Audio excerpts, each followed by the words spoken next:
বিজয় কেটে গেছে অনেক দিন, তবে বাঙালি তার ছন্দে থাকবেই। বিজয়া সম্মেলনী ও আলাপচারিতা এবং তার সাথে গান, কথা, কবিতা হবে না সেটা কি হতে পারে? একদমই নয়। হংসধ্বনি মিউজিক্যাল একাডেমি এবং সুর সাধনার প্রতিবারের মতন এবারেরও প্রয়াস ছিল অন্যরকম।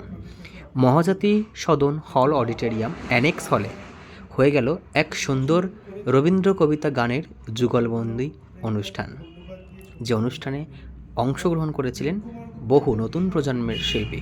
তবে আবৃত্তি জগতের স্বনামধন্য শিল্পী বিজয়লক্ষ্মী বর্মন এবং ছিলেন সঙ্গীত শিল্পী এবং মিউজিক ডিরেক্টর প্রশিক্ষক কিংশুক রায়, এবং এছাড়াও ছিলেন আরও অনেকে।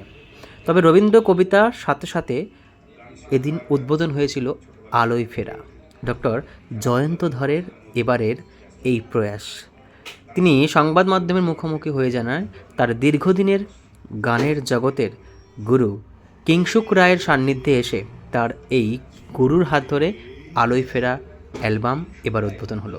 আর এই অ্যালবামের যার আশীর্বাদ সর্বোপরি ছিল শ্রদ্ধেয় গুরু কিংশুক রায় এবং শ্রদ্ধেয় সকলের প্রিয় বাচিক শিল্পী বিজয়লক্ষ্মী বর্মন। দেখুন এদিনের অনুষ্ঠান ঠিক কতটা জমজমাট ছিল।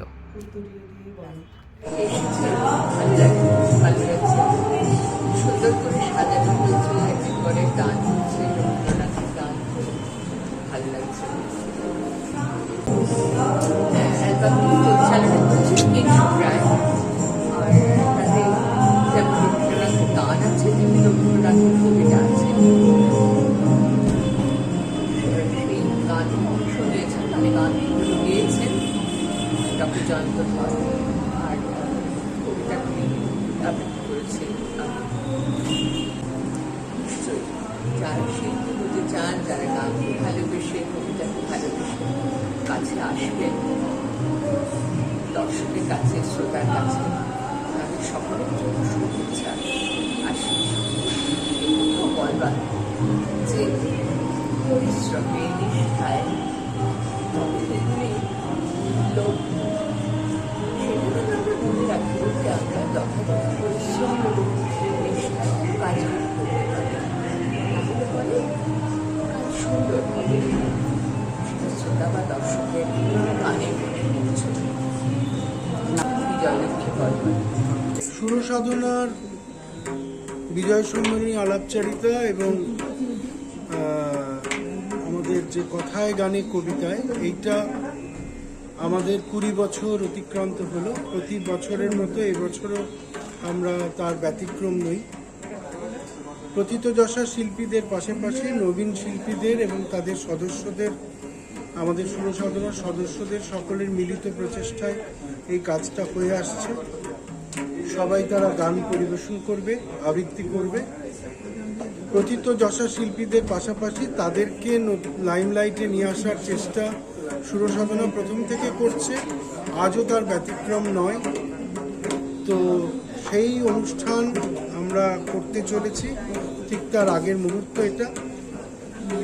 আসুন এই অনুষ্ঠানটি উপভোগ করুন। তবে সুরসাধনা যে শুধু সাংস্কৃতিক সংগঠন তা নয়, থ্যালাসেমিয়া আক্রান্ত শিশু, ক্যান্সার আক্রান্ত শিশু এবং অসহায় গুণী শিল্পীদের পাশে সুরসাধনা প্রতিনিয়ত কাজ করে চলেছে এবং সংগৃহীত অর্থ তাদের হাতে তুলে দেওয়া হবে। আমরা 13 তারিখ, আগামী 13ই ডিসেম্বর, ঠাকুরপুকুর ক্যান্সার রিসার্চে তাদের শিশুদের হাতে আমরা আমাদের সংগৃহীত অর্থ তুলে দেব। আসুন সুরসাধনার সদস্য হন। সঠিক সঙ্গীত শিক্ষার মধ্য দিয়ে নিজেদেরকে সুপ্রতিষ্ঠিত করার একটা ব্রত আমরা করেছি, যে শুধুমাত্র পয়সার মধ্য দিয়ে শিল্পী হওয়া যায় না, পকেটে পয়সা থাকলেই শিল্পী হওয়া যায় না। শিল্পী হতে গেলে শিখতে হয় এবং সেই শিক্ষার যে সঠিক মাধ্যম, সেটার জন্য সুরসাধনা এবং আমাদের হংসধ্বনি মিউজিক্যাল একাডেমি, যেটা আমাদের শিক্ষা প্রতিষ্ঠান, আমরা চেষ্টা করছি প্রতিনিয়ত। আমরা ছেলে মেয়েদের তৈরি করছি, তারা ভালো গাইছে, তারা সুরসাধনার মাধ্যমে এগিয়ে যাবে, এই প্রত্যয় আমাদের রইল।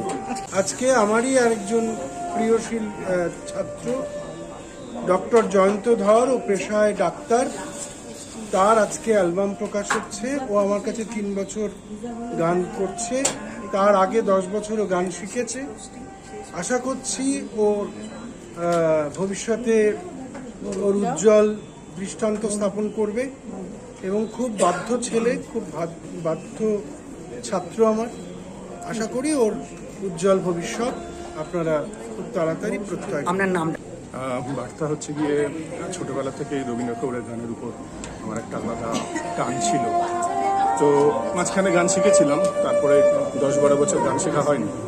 এখন শ্রী কিংশুক রায়ের কাছে, ওনার কাছে গত 3 বছর ধরে গান শিখছি এবং একটা সিডি প্রকাশের ইচ্ছা ছিল, একটা ইচ্ছা প্রকাশ করেছি এবং সম্পূর্ণ অ্যারেঞ্জমেন্ট বলুন, উৎসাহ বলুন, শেখানো বলুন, সবই উনি করে দিয়েছেন।